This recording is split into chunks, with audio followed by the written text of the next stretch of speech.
علیکم ورحمۃ اللہ وبرکاتہ۔ بسم اللہ الحمد للہ والصلاة والسلام علی رسول اللہ اما بعد۔ الحمد للہ نماز تراویح میں سوا پارے کی تلاوت ہوئی اور اس میں سب سے پہلے سورہ النمل پڑھا گیا ہے۔ سورہ النمل میں اللہ تبارک و تعالیٰ نے خصوصی طور پر حضرت سلیمان علیہ السلام کا ذکر فرمایا ہے۔ پھر اس کے بعد کچھ انسانوں سے سوالات کیے ہیں اور ان سوالات کے جوابات خود باری تعالیٰ نے دیے ہیں۔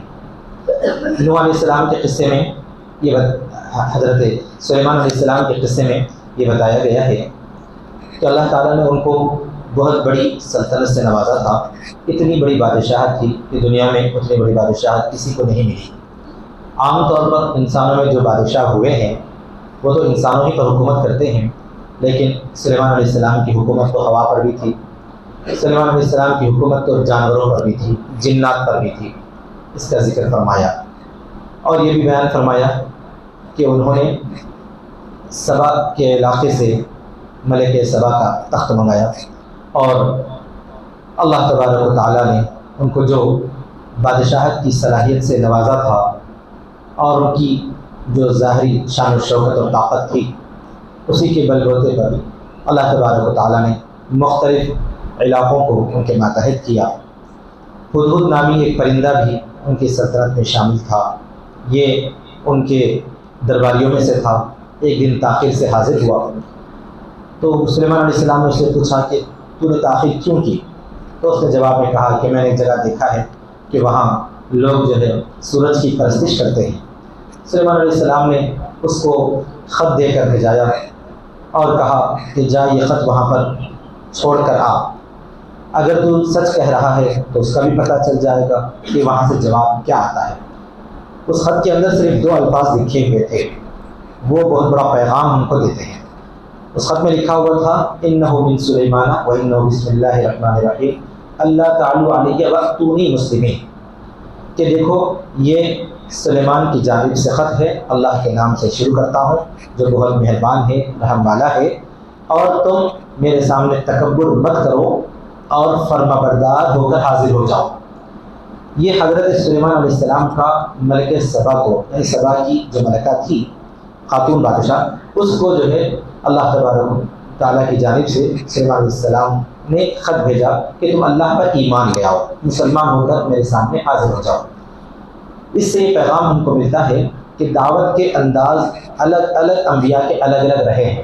جیسا کہ حضرت ابراہیم علیہ السلام کی دعوت کا انداز ہم نے دیکھا کہ انہوں نے جو ہے کبھی ستارے کو دیکھا، کبھی سورج کو دیکھا، کبھی چاند کو دیکھا، لوگوں کے سامنے کہنے لگے کہ اس کے اندر فائدہ ہے، یہ بہت بڑا نظر آتا ہے، یہ رب ہو سکتا ہے، اس طرح کی باتیں انہوں نے کی کیونکہ ماحول اسی کا تھا۔ اور یہاں سلیمان علیہ السلام کی دعوت کا بڑا عجیب و غریب انداز ہے۔ انہوں نے کچھ ان کو سمجھایا نہیں، بلکہ 2 جملے کہے کہ دیکھو تم تکبر مت کرو، مسلمان ہو کر آ جاؤ۔ یہ بادشاہت کے داعی کا انداز ہوتا ہے کہ اللہ تعالیٰ نے جب بادشاہت دی ہے تو ان کو اسی انداز سے دعوت دینا چاہیے۔ چنانچہ رسول اکرم صلی اللہ علیہ وسلم نے بادشاہوں کے نام جو خطوط لکھے ہیں اس میں بھی یہ طریقہ نظر آتا ہے کہ آپ صلی اللہ علیہ وسلم نے ان کو جو دعوت دی اس میں فرمایا کہ ایک ایسے راستے کی طرف تم آ جاؤ جو ہمارے اور تمہارے درمیان برابر ہے۔ خاص طور پر عیسائی بادشاہ کو یا اسی طرح پر جو ہے یہودی کو جب آپ نے دعوت دی تو اسی انداز سے دعوت دی کہ تمہارے اور ہمارے درمیان جو توحید والا راستہ ہے اس راستے کی طرف آ جاؤ۔ تو بہرحال قرآن مجید میں مختلف نبیوں کے واقعات سے ہمیں جو ثابت ہوتا ہے کہ ہر نبی نے اللہ کے راستے کی طرف اپنے اپنے طریقے پر یا اپنی اپنی حکمت کو اختیار کرتے ہوئے دعوت دی ہے، بلایا ہے۔ اب ہماری ذمہ داری کیا ہے؟ ہماری ذمہ داری ہم جس جگہ رہتے ہیں یہاں پہ تو ہم جو ہے شاہی انداز میں تو دعوت دے نہیں سکتے، محکوم طریقے پر ہی ہم کو دعوت دینی ہے۔ اور دعوت کا سب سے بہترین راستہ ہمارے لیے عمدہ اخلاق ہے، جیسا کہ کہا گیا ہے کہ عمدہ اخلاق ہی کے ذریعے ہم لوگوں کے قریب پہنچ سکتے ہیں۔ نبی صلی اللہ علیہ وسلم کی پوری مکی زندگی اٹھا کر دیکھیں تو ہر مرحلے پر آپ صلی اللہ علیہ وسلم نے بہترین عمدہ اخلاق کا مظاہرہ فرمایا ہے۔ اسی طرح مدنی زندگی میں بھی عمدہ اخلاق کا بہترین مظاہرہ ہوتا ہے۔ تو ہم کو اس ملک میں خاص طور پر ہماری برادران وطن کے ساتھ جب ملاقات ہوگی تو ہم اچھے اخلاق کا مظاہرہ کریں، وہ ہمارے اخلاق سے ہم سے قریب ہو تو دعوت کا راستہ آسان ہوگا۔ بغیر عمدہ اخلاق کے اگر ہم دعوت دینے کی کوشش کریں گے تو کوئی سننے والا نہیں ہے، بلکہ نعوذ باللہ وہ لوگ تو یہاں تک سمجھتے ہیں کہ مسلمانوں کے یہ جو برے کام ہیں یہ غالباً ان کو اسلام نے سکھائے ہیں، ان کے ذہنوں کو ایسے ہی خراب کر دیا گیا ہے میڈیا کے ذریعے۔ حالانکہ اللہ کے رسول صلی اللہ علیہ وسلم نے ہمیں جو سکھایا ہے وہ اتنے عمدہ، اتنے اچھے اخلاق ہیں کہ پیشانی پر بل لانے تک آپ صلی اللہ علیہ وسلم نے نامناسب قرار دیا ہے۔ تو بہرحال یہاں ہمارے لیے جو انداز دعوت ہے وہ عمدہ اخلاق کے ساتھ ہی ہو سکتا ہے۔ حضرت سلیمان علیہ السلام کے واقعے کی تکمیل کے بعد اللہ تعالیٰ نے فرمایا ہے کہ یہ سلیمان تھے جن کو اللہ تعالیٰ نے بادشاہ سے نوازا تھا، اور وہ ہمیشہ اللہ تبارک و تعالیٰ کے راستے کی طرف بلاتے رہے۔ چنانچہ جب سبا کے ملک کو انہوں نے دعوت کا پیغام بھیجا تو وہ سبا کی جو ملکہ تھی وہ حاضر خدمت ہوئی اور اس نے اسلام کا اعلان کر دیا۔ مزید واقعے کی تفصیل میں جانا نہیں چاہتا کیونکہ وقت ضائع ہو جائے گا۔ حضرت سلیمان علیہ السلام کے واقعے کے بعد اللہ تعالیٰ نے انسانوں سے کچھ سوالات کیے، ارشاد فرمایا کہ دیکھو کون ہے جس نے آسمان اور زمین کو پیدا کیا ہے، جس نے آسمان سے پانی برسایا، زمین سے اناج اگایا، کون ہے؟ اللہ کے سوا کوئی ہے معبود؟ پھر اللہ تعالیٰ نے یہ جواب دیا صرف اللہ ہے، اللہ کے سوا کوئی معبود نہیں، لیکن انسانوں کا حال یہ ہے کہ وہ اللہ کے ساتھ دوسروں کو شریک کرتے ہیں۔ پھر فرمایا کہ کون ہے جس نے بنایا زمین کو قرار یعنی ٹھکانہ جہاں پر انسان جو ہے رہ سکتا ہے، چل پھر سکتا ہے، اور وجعل خلالہا انہارا وجعل بینہا رواسیا حاجزا، فرمایا کہ درمیان میں پانی کی نہریں بنائی اور پہاڑوں کو مضبوط میخیں بنا کر اللہ تبارک و تعالیٰ نے زمین پر جما دیا ہے۔ کیا اللہ کے سوا کسی نے یہ کام کیا ہے؟ کوئی نہیں کیا، لیکن اکثر لوگ اس بات کو جانتے ہی نہیں۔ یہ صرف اللہ کا کام ہے، یہ اللہ کا ہی فیصلہ ہے اور اللہ کا انعام ہے۔ پھر ارشاد فرمایا کہ وہ کون ہے جو ہے اندھیریوں میں راتوں کے وقت میں اللہ کے سوا لوگوں کو راستہ بتاتا ہے، یعنی صرف اللہ ہی ہے کہ لوگ اندھیری راتوں میں بھی ستاروں کو دیکھ کر اللہ ہی کے فضل سے راستوں کو پاتے ہیں، اپنے اپنے علاقوں تک پہنچتے ہیں۔ پھر فرمایا اللہ کے سوا کوئی نہیں ہے، لیکن بہت کم لوگ اللہ کو یاد کرتے ہیں، بہت کم لوگ نصیحت پاتے ہیں۔ پھر فرمایا پوچھا کہ وہ کون ہے جو مجبور اور بے بس آدمی کی دعا کو قبول کرتا ہے جب وہ انتہائی بے چین ہو کر دعا کرتا ہے۔ اللہ کے سوا کوئی نہیں، لیکن بہت کم لوگ ایسے ہیں جو اس بات کو سمجھتے ہیں۔ پھر فرمایا کہ کون ہے خشکیوں میں اور تریوں میں راستہ دکھاتا ہے؟ اللہ ہی ہے، اللہ کے علاوہ کوئی نہیں، لیکن اکثر لوگ جو ہے اس کی طرف توجہ نہیں دیتے، دھیان نہیں دیتے۔ پھر آخر میں فرمایا لاؤ کوئی دلیل اگر تمہارے پاس ہو کہ اللہ کے علاوہ کوئی اور بھی ہے جو یہ کام کرنے والا ہو۔ کوئی دلیل نہیں، کسی کے پاس کوئی دلیل نہیں، کوئی ثبوت نہیں۔ جو لوگ اللہ کو چھوڑ کر دوسرے باطل معبودوں کی پرستش اور پوجا کرتے ہیں ان کے پاس اس کے سچے ہونے کا کوئی ثبوت موجود نہیں۔ یہ سب اللہ تعالیٰ نے پوچھا اور یہ پیغام دیا ہے کہ صرف اللہ کی عبادت کرو، صرف اس پروردگار کی عبادت کرو جس نے تم کو عدم سے وجود بخشا، جس نے تم کو زندگی دی اور وہ تم کو موت دے گا، مرنے کے بعد دوبارہ وہ زندہ کرے گا، اسی کے سامنے تمہیں حاضر ہونا ہوگا۔ پھر اس کے بعد یہ سورہ قصص، سورہ قصص کے نام سے ہی واضح ہے کہ اس میں نبیوں کے واقعات بیان کیے جائیں گے، خاص طور پر حضرت موسیٰ علیہ السلام کا واقعہ تفصیل سے بیان کیا گیا، اور اس میں بہت سارے پیغام بھی ہمیں دیے گئے کہ موسیٰ علیہ السلام نے مصر میں جب دیکھا کہ ایک آدمی کسی پر ظلم کر رہا ہے، اور جو ظلم کر رہا ہے وہ قبطی ہے یعنی فرعون کی قوم کا ہے، اور جو مظلوم ہے وہ جو ہے جو بظاہر مظلوم نظر آ رہا ہے وہ جو ہے بنی اسرائیل کے قوم کا ہے۔ موسیٰ علیہ السلام پہنچ کر جب جو ہے انہوں نے مقدمہ سنا تو فوراً جو ہے زور سے قبطی کو ایک مار ایسا ماری کہ وہ فوراً وہیں ڈھیر ہو گیا، مر گیا۔ حضرت موسیٰ علیہ السلام کو تنبہ ہوا اور انہوں نے فرمایا کہ یہ مجھ سے غلطی ہو گئی، اور جو ہے شیطان نے مجھ سے حرکت کرا دی۔ بہرحال پھر دوسرے دن دیکھا کہ وہ جو آدمی تھا ایک دن پہلے کسی سے لڑ رہا تھا، آج بھی کسی سے بحث کر رہا ہے، تو موسیٰ علیہ السلام اس کے قریب پہنچے، سوچ رہے تھے کہ اسے پکڑے اور پوچھیں کیا بات ہے، کل بھی کسی سے لڑ رہا تھا۔ اتنے میں اس نے ظاہر کر دیا کہ کیا جس طرح کل آپ نے کسی کو قتل کر دیا کیا آپ مجھے مارنا چاہتے ہیں؟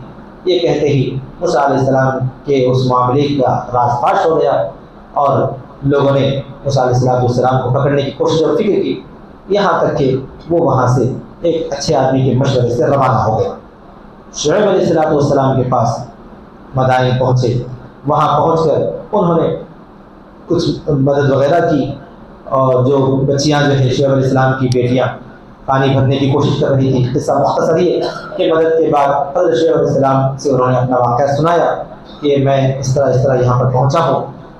شعیب علیہ السلام نے یہ فرمایا کہ فکر کرنے کی ضرورت نہیں، اب اس کی بادشاہت یہاں پر نہیں ہے، آپ کافی دور آ چکے ہو، لیکن آپ یہیں رہو۔ یہ کہتے ہوئے ایک معاہدے کے تحت حضرت شعیب علیہ السلام نے اپنی بیٹی کا نکاح موسیٰ علیہ السلام سے کرا دیا۔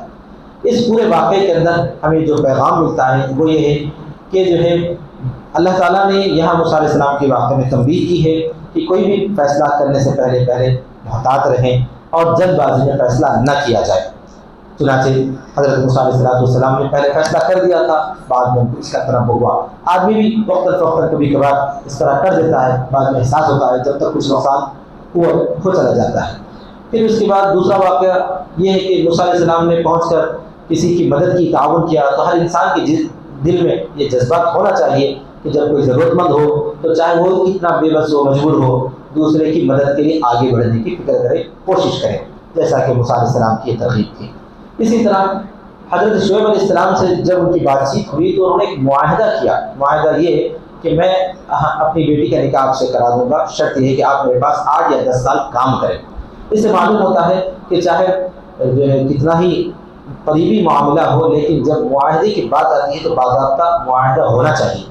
چنانچہ یہ معاہدہ ہوا تھا، اور انہوں نے یہ فرمایا کہ اللہ ہمارے اس معاہدے کے درمیان میں وکیل ہے، ذمہ دار ہے، یہ کہتے ہوئے اللہ کو وکیل بنایا تھا حضرت موسیٰ علیہ السلام نے۔ تو یہ تمام باتیں ہم کو مختلف پیغام دیتی۔ حضرت موسیٰ علیہ السلام جب واپس مصر آئے تو اس درمیان میں اللہ تبارک تعالیٰ نے ان کو نبوت سے سرفراز فرمایا۔ پھر فرعون کے پاس پہنچ کر اس کو نصیحت کرنے کی اللہ تعالیٰ نے تاکید کی۔ چنانچہ یہ پہنچے اور ساتھ میں ہارون علیہ السلام کے لیے سفارش کر کے انہوں نے جو نبوت مانگی۔ ہارون علیہ السلام کو نبی بنایا گیا، وہ دونوں آ کر فرعون کے سامنے پیغام دیے۔ فرعون نے مسلسل انکار کیا، یہاں تک کہ عذاب اللہ کا اس پر آ گیا۔ یہ تمام تفصیلات اس میں بیان کی گئی، اور اس سورہ کا نام ہی سورہ قصص رکھا گیا ہے۔ پھر آگے ہے اللہ تعالیٰ نے قارون کا ذکر فرمایا ہے۔ قارون کا ذکر، قارون موسیٰ علیہ السلام کی قوم میں سے تھا، لیکن فرعون کا حواری تھا، فرعون کے ساتھ رہا کرتا تھا۔ کبھی کبھار ہوتا ایسا ہے کہ جو ہے اچھی قوم میں سے بھی کچھ لوگ ایسے ہوتے ہیں جو ظالموں کے ساتھ چلے جاتے ہیں، اور ان سے بہت بڑا نقصان ہوتا ہے۔ قارون اتنا زیادہ کمایا کہ اس کے پاس مال و دولت کی اتنی فراوانی تھی کہ لوگ اس کو دیکھ کر رشک کرتے تھے، کیونکہ وہ اپنے قوم کا باغی تھا، بنی اسرائیل سے کٹ کر چلا گیا تھا۔ اور جو ہے حضرت موسیٰ علیہ السلام نے لوگوں کو سمجھایا کہ دیکھو اس کی جو مال و دولت ہے، اس کے پاس جو پیسہ ہے، جو اس کے خزانے ہیں، اس کو دیکھ کر تم للچائی بھی سے نگاہ سے نہ دیکھنا، کیونکہ اللہ تعالیٰ اسی خزانے میں اس کو تباہ کرے گا۔ چنانچہ ہوا بھی ایسا ہی کہ موسیٰ علیہ السلام کی حیات ہی میں غالباً یہ واقعہ پیش آیا کہ فرعون کو قارون کا جو پورا خزانہ ہے وہ پورے کا پورا زمین میں دھنس گیا، جس کے اندر قارون بھی جو ہے عذاب کے اندر مبتلا ہو گیا، تباہ ہو گیا۔ اس وقت بنی اسرائیل نے یہ کہا کہ اللہ تعالیٰ ہمیں محفوظ رکھے ایسے مال سے جو ہمیں نقصان پہنچائے۔ تو بہرحال یہ بھی بیان فرمایا گیا۔ اللہ تعالیٰ نے ارشاد فرمایا آخر میں کہ دیکھو یہ دنیا ایک ایسا گھر ہے کہ اس میں ہم تمہارے لیے آزماتے ہیں، اگر اچھے کام کرتے ہو تو اس کی جزا تم کو بہترین دیتے ہیں اور بہترین بدلہ اور عمدہ ٹھکانہ نصیب فرماتے ہیں، اگر تم برے کام کرو گے تو اس کے بدلے میں تمہیں بہت بڑی برائی سے وابستہ ہوگا اور دوزخ میں جھونک دیا جائے گا، ڈال دیا جائے گا۔ اللہ تعالیٰ نے کچھ سوالات یہاں پر بھی کیے ہیں، فرمایا کہ دیکھو اللہ کی قدرت ایسی ہے کہ وہ دن اور رات کا نظام قائم کیا ہوا ہے۔ اگر اللہ تعالیٰ مستقل دن ہی دن رکھے، رات ہی نہ آئے، تو اللہ کے علاوہ کون ایسا ہے جو رات لا سکے؟ کوئی نہیں لا سکتا، اور انسان کو رات بھی ضروری ہے آرام وغیرہ کے لیے۔ اسی طرح اللہ نے یہ بھی فرمایا کہ اگر اللہ تعالیٰ مکمل رات ہی رات رکھ دے، دن آئے ہی نہیں، تو اللہ کے علاوہ کون ہے جو دن کی روشنی تمہارے سامنے لا سکے؟ ظاہر سی بات ہے دن کی انسان کو بھی ضرورت ہے، تو رات دن کا نظام بھی اللہ تعالیٰ کا بہت بڑا انعام ہے۔ اس انعام کی بھی قدر کرنی چاہیے۔ اس انعام کی قدر یہی ہے کہ راتوں کو آرام کریں اور دن میں جو اپنے کام مصروفیت وغیرہ کے اندر لگے رہیں، اور اسی نظام کے ہم ماتحت رہیں، یہی ہمارے لیے بہت بڑا خیر کا کام ہے۔ دعا ہے کہ اللہ تبارک و تعالیٰ ان باتوں پر عمل کی توفیق عطا فرمائے۔ وآخر دعوانا الحمدللہ رب العالمین۔